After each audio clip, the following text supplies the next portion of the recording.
Somewhere deep in the wilderness of Montana, among endless forests and hills, stands an old hunting lodge, abandoned and crumbling. It is hidden from prying eyes, it is never mentioned in newspapers, and it doesn't appear on maps, but the locals know if you see this house, run, because if you don't run, it will hear you. Over the past 20 years, 16 people have disappeared in this area. Tourists, road trippers, students looking to warm themselves by a campfire in the wild. Their cars were found by the roadside, their tents onto shed, but they themselves were never found. The police blamed it on bear attacks, but those who had lived here long enough knew the truth. People didn't just vanish. The butcher took them, an old man whispered in the bar. Whenever someone asked about the missing, he watches, he waits, he chooses. But who was this butcher? No one could say no one knew until 3 friends decided to test the legend. Thomas, Andrew, and Lauren were college students who loved scary stories. They ran a blog where they talked about creepy places, explored abandoned buildings, investigated underground tunnels, and documented their findings. When they stumbled upon the story of the butcher's house online, they became obsessed with the idea of finding it. It's just a myth, Thomas said, checking the map. Either the house burned down, or it was never real in the first place. Even if it's not, Andrew grinned, at least we'll get some eerie forest footage for content. Lauren was the only one who felt uneasy. I don't like this area. There's no information about it. That's what makes it exciting. Thomas waved her off. They packed their things and headed into the forest. At first, the path was easy. A white trail, soft sunlight filtering through the trees, the gentle rustling of leaves. But the deeper they went, the quieter the forest became. Why is it so empty? Lauren muttered. No birds, no squirrels. Even the wind stopped. Thomas shrugged. Maybe it's the calm before a storm, but there was no storm coming. 2 hours later, they stumbled upon a stone arch overgrown with moss, ancient.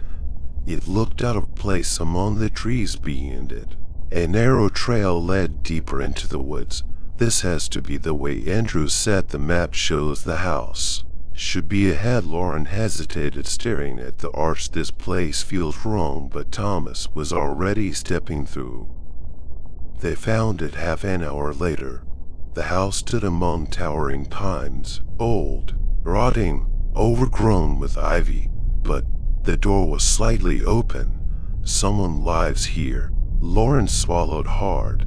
It's just an old hunting lodge. Maybe squatters, Thomas said, pulling out his phone. They stepped inside. The air reeked of rotten meat. The walls were covered in old newspaper clippings, missing people, and above them old massages carved into the wood. H.S. Washington Tching. Don T. talked to him. Thomas turned on his flashlight and stepped further inside. On the kitchen table Saturday dirty plates. One of them held raw meat still fresh. We need to leave, Lauren whispered, and then they heard it, a footstep heavy right on the porch. Someone was standing outside the door.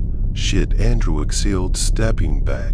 Thomas raised his phone toward the window, casting light outside, and he saw him, a tall figure, broad shoulders, a sack over his head. Through the cutout holes, empty black eyes stared back. Run, they bolted for the door, but it slammed shut with a deafening bang. The lock clicked on its own. The windows vanished into darkness as if they had never been there. The house had swallowed them whole outside. A raspy voice whispered, fresh meat. They ran upstairs. The staircase was narrow, creaking under their weight, but better than staying below the attic. Cages, bloodstains, and a camera. Facing the wall, Thomas picked it up with trembling hands and pressed play. The video began. A woman, covered in blood, shaking, crying, and then someone stepped into the frame. tall, holding a knife. The woman screamed. The scream went. Black, heavy footsteps were coming up the stairs. "What do we do?" Andrew yelled. Lauren stared at them with empty eyes. "We're not getting out." The door screeched on its hinges, and in the doorway, the sack-covered head appeared. The last thing Thomas heard before the room filled with screams was a whisper. "Now you are the meat." 2 weeks later, the Rangers found their car, but inside the house there was no one. Only by the roadside on an old rusted sign, someone had carved with a knife, "Free more." And if you ever find yourself in the forests of Montana and you see an old house, don't go inside, because he's still there, and he's waiting for new guests.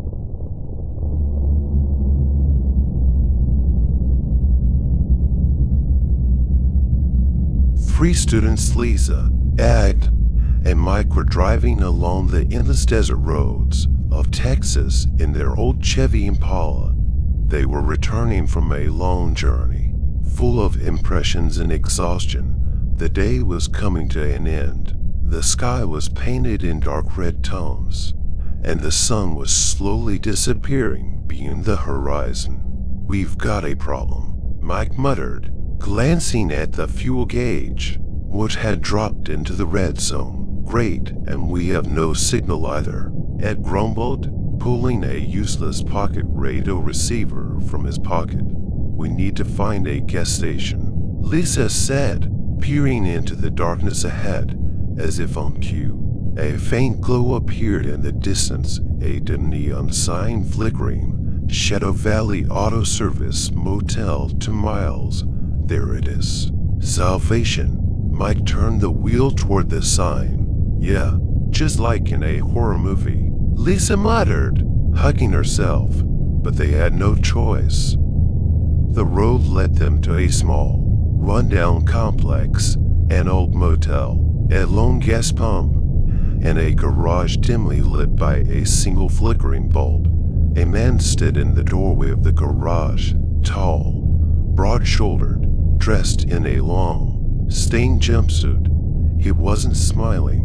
"Looks like you need a refill," he said, his voice deep and rough, like the creaking of rusty hinges. Lisa shivered. "Do you have a phone?" she asked. The man shook his head. "Phone's broken, but I've got a room for guests." The friends exchanged glances, tired, out of gas, and with no way to call for help. Staying at the motel seemed like the only reasonable option. What they didn't know was that someone was already waiting for them. The room looked like no one had stayed there for decades. A stale, damp smell hung in the air. The bed linens were gray with age, and the walls were covered in deep scratches. "Rats," Lisa joked nervously, running her finger along one of the marks. Ed frowned. "Looks more like fingernails." The silence in the motel was unnatural. No sound of a TV, no voices from other guests. And suddenly, the light flickered and went out for a moment. They were swallowed by absolute darkness, and then a hoarse breath came from behind the door. "The wind," Lisa whispered. Mike slowly stepped forward and peered through the peephole, his face twisted in horror. "There's someone northeast standing there." The doorknob began to turn. "Shit!" Ed lunged at the door, sliding the bolt shut. A heavy, ominous silence fell over them. Then, "Screech!" Lisa gasped. On the wall, right next to the bed, a fresh, deep scratch appeared, as if something was trying to get in. And then, a quiet whisper from behind the door. "You shouldn't have come here," Lisa screamed. Ed grabbed a chair and smashed the window. At that moment, the lock clicked. Someone opened the door from the inside. They ran. The car was still in its place, but its hood was open. Standing beside it, bathed in the pale moonlight, was the man. In his hand, he held a huge, blood-stained cleaver. He lifted his head and smiled. "You shouldn't have left," Ed rushed to the car, but the hood was torn apart. He ragged it. It won't start. Lisa turned around. Figures stood in the motel windows. Tall, thin, faceless. They were watching. Run. Lisa screamed. They took off into the forest.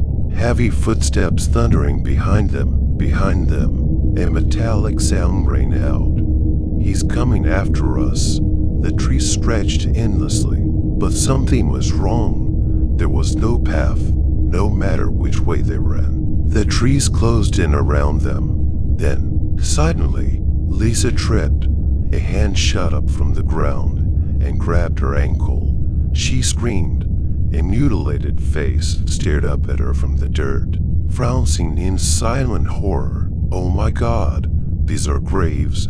Ed and Mike grabbed her and pulled her free. Behind them, laughter erupted loud and inhuman. They turned back. The figures were moving toward them, and ahead of them, the motel's neon sign was glowing. No, Lisa whispered, we're back. The next morning, the sheriff arrived at the motel after an anonymous call. The parking lot was empty in room 4.